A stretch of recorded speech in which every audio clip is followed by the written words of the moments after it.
Hi friends, welcome to me kitchen vlogs. எல்லாரும் எப்படி இருக்கீங்க? நான் கடவுள் கிருபையில நல்லா இருக்கேன். நீங்களும் கடவுள் கிருபையில நல்லா இருப்பீங்க நம்புறேன் friends. உங்களுக்காக வேண்டிக்கிறேன் friends. இதோட பழமொழி நான் ஒன்று சொல்லட்டுமா?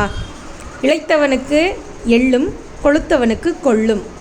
இப்போ புரிஞ்சிருக்கோம். நான் செய்ய போகிறது என்னன்னு பார்த்தீங்கன்னா கொள்ளு பீட்ரூட் வடை தாங்க பண்ண போகிறோம். ரொம்பவே ஈஸி, ரொம்ப டேஸ்டியான ரெசிபி. நீங்களும் வீட்டில் ட்ரை பண்ணி பாருங்கள். ஓகேவா? இதுக்கு தேவையான பொருள் கொள்ளு, அப்புறம் கடலைப்பருப்பு, வெங்காயம், கருவேப்பிலை, கொத்தமல்லி, பெருங்காயம், பெருஞ்சீரகம் இதெல்லாம் தாங்க தேவை. இதுக்கு காஞ்ச மிளகாய் தான் தேவை. கொள்ளு பார்த்திங்கன்னா நிறைய வெரைட்டியில் கொள்ளு கிடைக்கிது. நான் எல்லாம் மிக்ஸ்டு வெரைட்டி கொள்ளு வாங்கியிருக்கிறேன். இங்கே அப்புறம் பார்த்திங்கன்னா கடலைப்பருப்பு எடுத்துருக்கிறேன். இந்த கொள்ளு எல்லாருக்குமே தெரியும், வெயிட் லாஸுக்கு ஒரு பிரதானமான ஒரு பொருள். ரசம் வைக்கலாம், துவையல் அரைக்கலாம், பொடி செய்யலாம், என்னென்னோ பண்ணலாங்க. ஆனால் ஈவினிங் ஸ்நாக்ஸாக ஈஸியாக செஞ்சு சாப்பிட்றலாம், நிறைய சாப்பிட்லாங்க.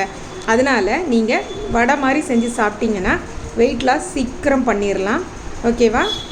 இப்போது இதை நல்லா கல்லெல்லாம் இல்லாமல் உடச்சிட்டு ஒரு 8 மணி நேரம் இந்த ரெண்டையும் நல்லா தண்ணியில் கழுவி ஒரு இப்போ சாயங்காலம் செய்ய போகிறீங்கன்னா காலையில் ஊற போட்டுருங்க.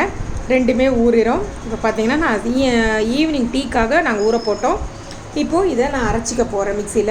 மிக்சியில் தேவையான அளவு காஞ்ச மிளகா எடுத்துருக்கேன். உங்களுக்கு தேவையான காரத்துக்கு ஏற்ற மாதிரி காஞ்ச மிளகா எடுத்துக்கோங்க. கொள்ளு நல்லா ஊறிடுச்சிங்க, இதை போட்டுக்கோங்க. அப்புறம் இந்த தண்ணியிலேயே தண்ணி தேவைப்படும் போது இந்த தண்ணியை யூஸ் பண்ணுங்கள், வேறு தண்ணி யூஸ் பண்ணாதுங்க. எப்போவுமே ஊற போட்ட தண்ணிகளை வேஸ்ட் பண்ணாதீங்க. இதில் மீதி தண்ணி இருந்தது தண்ணி கலந்து செடிக்கு ஊற்றிடுங்க. ஓகேவா? இப்போது நம்ம கொள்ளு கடலைப்பருப்பு போட்டு நல்லா வடை பக்குவத்துக்கு குறைன்னு அரைச்சிட்டோம். இப்போது ஒரு பீட்ரூட் நான் எடுத்திருக்கேன். உங்களுக்கு எவ்வளோ தேவையோ அந்த அளவுக்கு நீங்கள் எடுத்துக்கோங்க. கொள்ளு, கடலைப்பருப்பு, காஞ்ச மிளகா போட்டு நல்லா குறைன்னு அரைச்சிருக்கிறேன், வடைக்கு அரைக்கிற மாதிரி. அப்புறம் பீட்ரூட்டை தோல் எடுத்துகிட்டு அதையும் நம்ம நல்லா அரைச்சிக்கணுங்க. அதாவது எப்படின்னா தேங்காய் ஒரு சதைச்சா ஒரு மாதிரி அரைப்போம் இல்லையா, அந்த மாதிரி அரைச்சிக்கணும். ரொம்ப ஃபைனாக அரைச்சிட்டிங்கன்னா தண்ணியாக வந்துடும் பீட்ரூட்டு. அதனால் குறைன்னு அதையும் அரைச்சிக்கோங்க. இதையும் இது கூட வச்சுக்கிட்டு இப்போது இதுக்கு நம்ம தேவையான பொருட்களை என்னென்ன ஆல்ரெடி காரம் சேர்த்துட்டோம். ஸோ இனி இதுக்கு உப்பு, அப்புறம் பார்த்திங்கன்னா பெருங்காயத்தூள், பெருஞ்சீரகம், அப்புறம் பார்த்திங்கன்னா இஞ்சி பூண்டு பேஸ்ட்டு இதெல்லாம் நம்ம சேர்த்துக்கணும். இது பெருங்காயங்க, அப்புறம் இஞ்சி பூண்டு பேஸ்ட்டு. ஓகேவா? உப்பு, பெருஞ்சீரகமும், அதான் பெருஞ்சீரகம்னா சோப்புங்க. இதை எல்லாம் போட்டு சேர்த்துட்டு இப்போ நம்ம பொடியாக நறுக்கின வெங்காயம், கருவேப்பிலை, கொத்தமல்லியும் இதில் போட்டு நல்லா பிசைஞ்சிக்கணுங்க. வடை பக்குவத்துக்கு பிசைஞ்சிட்டு வடை சுட்டு எடுக்க வேண்டியதான். என்னோடய வீடியோ சேனலை சப்ஸ்கிரைப் பண்ணாதவங்க சப்ஸ்கிரைப் பண்ணிவிட்டு பாருங்கள். உங்கள் லைக்ஸ் அண்ட் கமெண்ட்ஸ் எனக்கு ரொம்பவே முக்கியம். நான் இந்த மாதிரி என்னோடய சமையல் மெயினாக வெயிட் லாஸ்க்கான சமையலாக தாங்க இருக்கும்.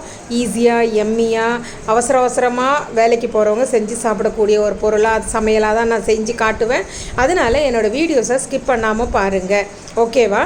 ஸோ இப்போது வடை ரெடி ஆகிடுச்சு. வடை பக்கம் அந்த மாவை வடை தட்டி அடுப்பில் எண்ணெயை காய வச்சு வடை தட்டி போட்டு உங்களுக்கு தேவையான அளவுக்கு வேக வச்சு நீங்கள் எடுத்துக்கோங்க. இது அப்படியே அவனில் வச்சோ டோஸ்ட் பண்ணியோ, எண்ணெய் வேண்டான்னு நினைக்கிறவங்க கிரில்லரில் வச்சு டோஸ்ட் பண்ணியும் எடுக்கலாம், அவனில் வச்சு டோஸ்ட் பண்ணியும் எடுக்கலாங்க. சாப்பிட ரொம்பவே டேஸ்டியாக இருக்கும். இது கூட டொமேட்டோ சாஸ் வேணால் யூஸ் பண்ணலாம், மயோனைஸ் வேணாலும் யூஸ் பண்ணிக்கலாம். ஓகேவா? காரம் உங்களுக்கு தேவைக்கு ஏற்ற மாதிரி சேர்த்துக்கோங்க.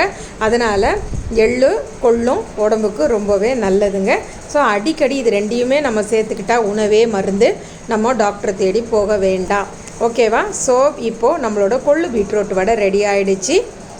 சுட நான் டீயோட வழக்கம் போல் என்னோடய கார்டனோட உட்காந்து ரசித்து ரம்மியமாக இதை நான் சாப்பிட்டு டீ குடித்து என்ஜாய் பண்ண போகிறேன்.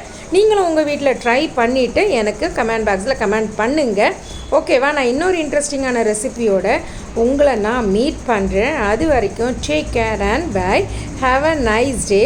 ஸோ வீக்கெண்டை சந்தோஷமாக கொண்டாடுங்க, என்ஜாய் பண்ணுங்கள், நல்லா சமைச்சி சாப்பிடுங்க, டைம் இல்லைன்னு இருக்காதீங்க. ஓகேவா? நல்லா ஜாலியாக இருங்க, பிரச்சனையை ஒதுக்கி வைங்க. இன்றைக்கி இருக்கிற பிரச்சனை நாளைக்கு கிடையாது. ஓகேவா ஃப்ரெண்ட்ஸ்? ஸோ அடுத்த வீடியோவில் நான் உங்களை மீட் பண்ணுறேன். அது வரைக்கும் டேக் கேர் அண்ட் பை.